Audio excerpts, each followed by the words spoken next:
So in North Yorkshire, I'm only your guest. You represent the people and communities of North Yorkshire. This decision concerns, above all, the economy, society, character and countryside of North Yorkshire. Your priority has to be the interest of North Yorkshire, and it's not for me to come motoring down the A1 from beyond Scotch Corner and tell you what North Yorkshire's interests are. Actually, today I took Mr. Loach's advice and came down the A19, but point's the same. In any case, your decision will have implications beyond North Yorkshire.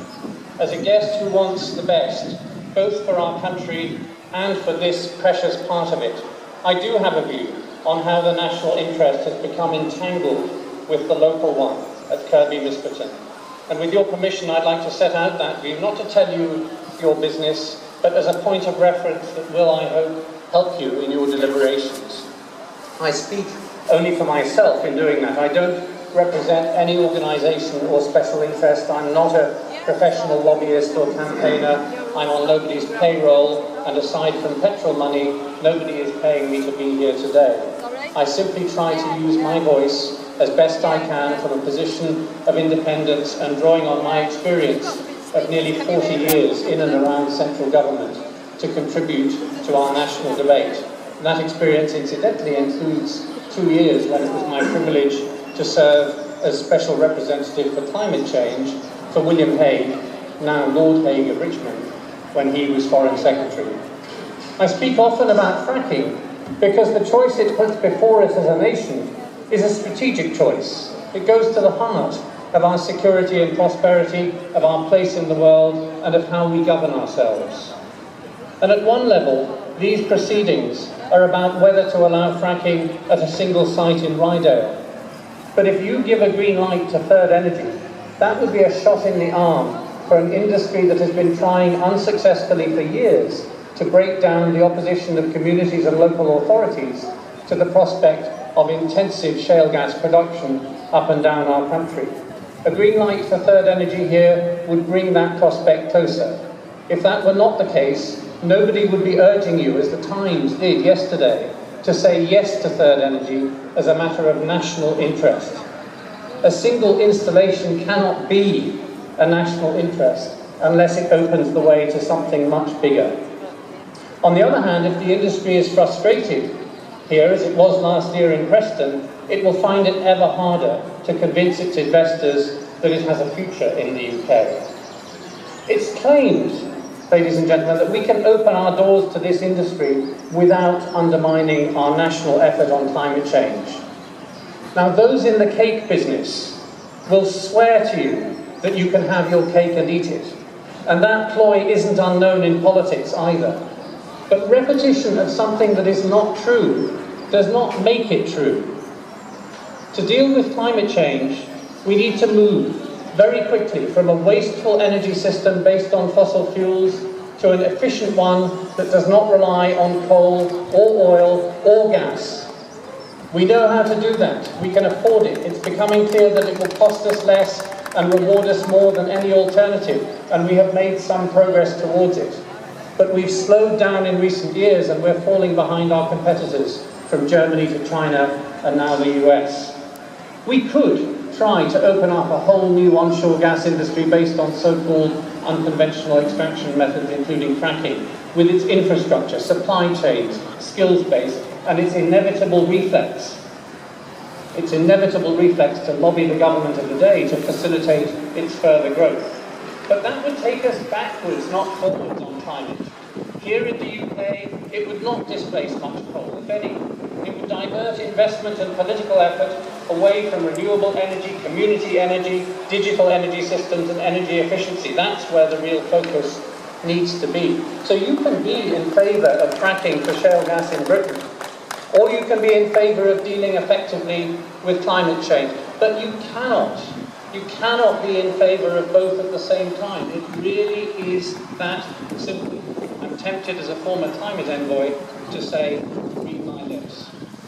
It's claimed that this industry can insert itself seamlessly into the fabric of our communities and countryside, woven over centuries, without polluting the air and water, imposing intolerable burdens of noise and traffic, and jeopardising our health. That other better qualified speakers will address those topics through the day, but there are some considerations I find quite persuasive.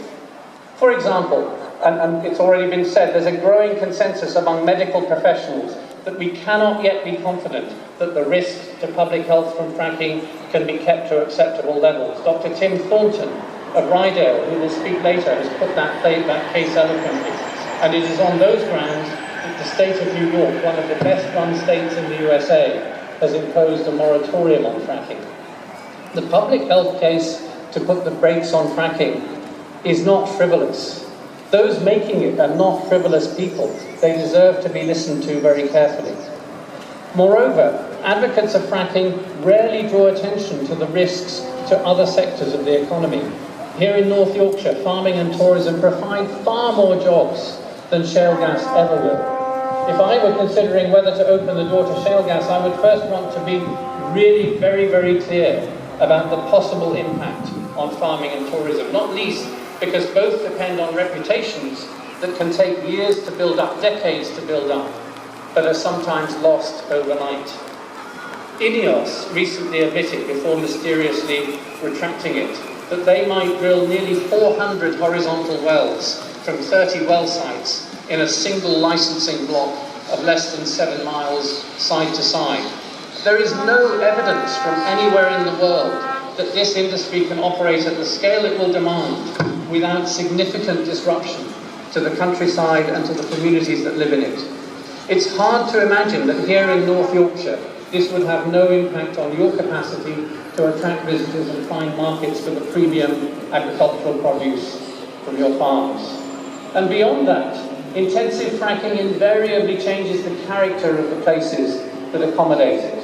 It's for you and you alone to judge whether that would be a desirable change or an undesirable one. But as it takes its course, if it turns out to be unwelcome, people will surely say, this began in Kirby Misperton. That's where we could have stopped it. And then there's the gold-plated regulation that's been promised. The truth is that the current framework relies heavily on the integrity and competence of the companies themselves. They're being invited to mark their own homework. Experience in other sectors, from banking to pharmaceuticals, surely warns us that when you allow companies too much room to mark their own homework, they sometimes can't resist the temptation to award themselves higher marks than their performance merits. They put their commercial interest ahead of the public interest if they think they can get away with it. Now, this particular industry has had ample opportunity to show that it will never yield to such temptations, to establish a reputation for accurate, honest forecasting, reporting, and self-criticism when merited. I have to say, it's had the opportunity, but it has not exactly seized it. In Lancashire, Quadrilla was forced to admit earlier this year that the volume of flowback fluid from its proposed sites in the Fylde would actually be 400% greater than the estimate it published when it applied for planning permission. It put this down to a typographical error. And when asked what implications this would have for the truck movements necessary to take the fluid for treatment, the company declined to answer on grounds of commercial confidentiality, even though the question of truck movements is obviously a matter of public interest for people living in the vicinity of the sites. Perhaps that kind of slip-up is not surprising for an industry that in the UK is still immature and speculative. I do not know whether Third Energy has a better record and a better culture than Quadrilla for avoiding, admitting and correcting errors. I don't want to do them a disservice, but if I were considering this application, I would certainly scrutinise their record very, very carefully. Furthermore, it's claimed that we need this industry if we're to keep our lights on and our homes warm. Actually, we do not have an energy security problem in our country. What we have is an energy investment problem, and that's largely the result of incoherence over many years in the policies of successive governments across the political spectrum, including governments that I played a part in. Shale gas cannot solve that energy investment problem for a simple reason. Even if the resource under the Boland Shale and elsewhere is as abundant as claimed, even if it can be extracted more easily and at less expense than many geologists suspect, even if we can put in place in record time the infrastructure, supply chains, workforce and legal frameworks this would require, even if the gold plate never wears thin, even if we turn a deaf ear to all objections from disrupted communities, even then it would be another decade at the very least before gas might just be flowing on a scale necessary to make more than a marginal difference to our energy system. Our energy investment problem is a real one, but we need to solve it today.